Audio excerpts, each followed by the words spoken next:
Hello नमस्कार प्यारे मित्रों, बहुत बहुत स्वागत है आप सभी का हमारे डिजिटल मंच के ऊपर। कैसे हो आप सब? उम्मीद है सभी लोग अच्छे होंगे, मस्त होंगे और आप सभी की पढ़ाई बहुत ही बेहतरीन चल रही होगी। तो आज हम लोग बात करते हैं राजस्थान में नदियों की, और नदियों में आगे की चर्चा हम लोग करते हैं।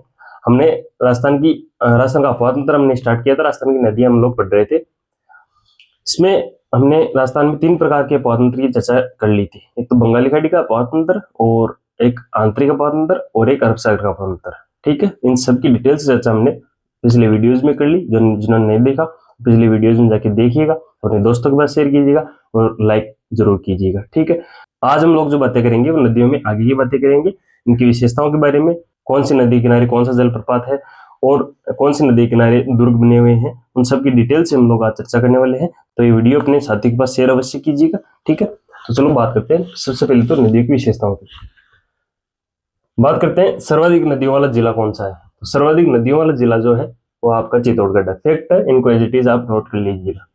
सर्वाधिक नदियों के उद्गम वाला जिला वो आपका उदयपुर है।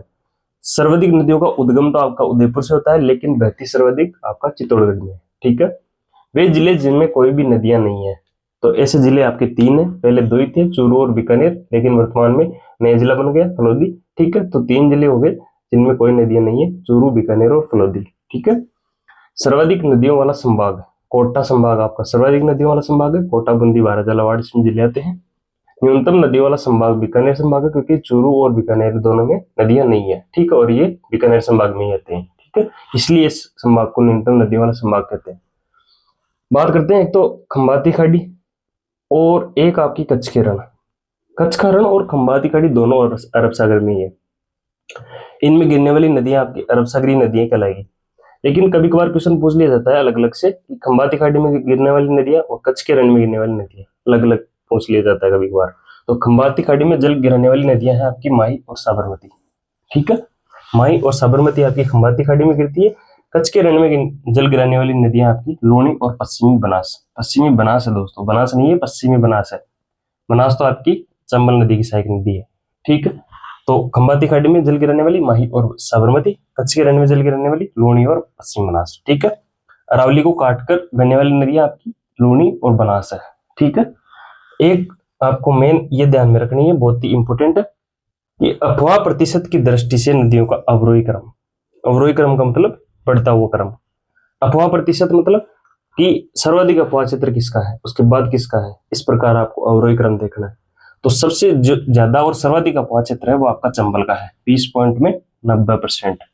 राजस्थान के टोटल अफवाह क्षेत्र का 20.90% जो है चंबल नदी का अफवाह क्षेत्र है, जो कि सर्वाधिक है। ठीक है, लूणी नदी का अफवाह क्षेत्र है 10.40%। पूरे टोटल राजस्थान का 10.40% लूणी नदी का है।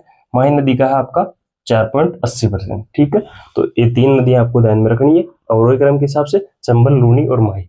ठीक है, ये कुछ एक नदियों की आपकी विशेषता है, इसका स्क्रीनशॉट लीजिए, फिर आगे बढ़ते हैं।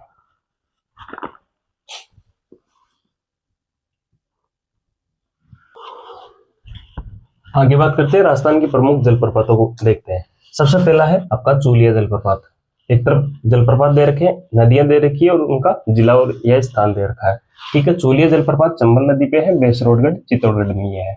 मैनाल जलप्रपात मैनाल नदी पे है, मांडलगढ़ भीलवाड़ा में है। ठीक है, भीमलत जलप्रपात मांगली नदी पे और बूंदी में है। ठीक है, लवकुश जलप्रपात जाखम नदी पे, सीतामाता अभ्यारण्य प्रतापगढ़ में है। धीर जलप्रपात काकोड़ी नदी बयाना भरतपुर में है। दमोह जलप्रपात पार्वती नदी सरमथुरा धौलपुर में है। अरुणाचल जलप्रपात जोधपुर में। यह आपके जलप्रपात हो गए। ठीक है, इसका स्क्रीनशॉट लीजिए, फिर आगे बढ़ते हैं। आगे हम लोग बात करेंगे राजस्थान में नदियों के किनारे स्थित दुर्गों की और राजस्थान में नदियों के किनारे स्थित सभ्यताओं की। सबसे पहले तो बात करते हैं राजस्थान में नदियों के किनारे स्थित दुर्ग कौन कौन से हैं। सबसे पहले तो गागरोन का दुर्ग या फिर गागरोना किला आप बोल सकते हो, ये झालावाड़ में है। आहू और कालीसिंध नदियों के संगम पर बना हुआ है। दूसरा है चित्तौड़गढ़ दुर्ग। चित्तौड़गढ़ दुर्ग आपका चित्तौड़गढ़ में है, जो कि बेड़च और गंभीरी नदियों के संगम पर बना हुआ है। भैंसरोडगढ़ दुर्ग आपका चित्तौड़गढ़ में है, ये चंबल और बामनी नदियों के संगम पर बना हुआ है। शेरगढ़ दुर्ग 2 है। शेरगढ़ एक तो बारावाला जो है वो परवन नदी पे है, और धौलपुर वाला आपका चंबल नदी पे है। ठीक है, याद रखना है। भटनेर दुर्ग आपका हनुमानगढ़ में है, घग्गर नदी के किनारे। और एक रणकपुर के जैन मंदिर जो कि पाली में है, मथाई नदी किनारे है। ठीक है, मथाई नदी किनारे। ये आपके दुर्ग हो गए। बात करते हैं नदियों किनारे स्थित सभ्यताओं की। आहड़, बालाथल और नगरी, ये तीनों सभ्यता आपकी बेड़च या फिर आयड नदी किनारे है। आयड भी बोल सकते हैं इसको, ठीक है, एक ही नाम है दोनों का। तो आहड़, बालाथल और नगरी बेड़च या फिर आयड नदी किनारे है। आहड़ और बालाथल आपकी उदयपुर में है, नगरी आपकी चित्तौड़गढ़ में है, ठीक है। बागोर सभ्यता कोठारी नदी किनारे भीलवाड़ा में है।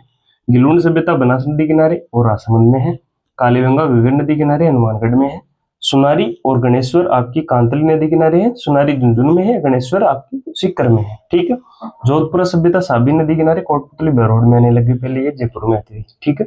तिलवाड़ा लूनी नदी किनारे और बालोतरा में है। ये हो गया आपकी नदियों के सारे फैक्ट। आपको एज इट इज इसको स्क्रीनशॉट ले लेना है और याद रखना है, कॉपी में नोट कर लेना है, फैक्ट है मेन, ठीक है। यहाँ से सबसे ज्यादा एग्जाम में क्वेश्चन पूछे जाते हैं। तो आगे हम लोग नेक्स्ट वीडियो में पढ़ेंगे राजस्थान की परियोजनाओं के बारे में, ठीक है। तब तक के लिए धन्यवाद, जय हिंद। और आप इस वीडियो को लाइक कीजिएगा, शेयर भी कीजिएगा अपने दोस्तों के पास, ठीक है। धन्यवाद।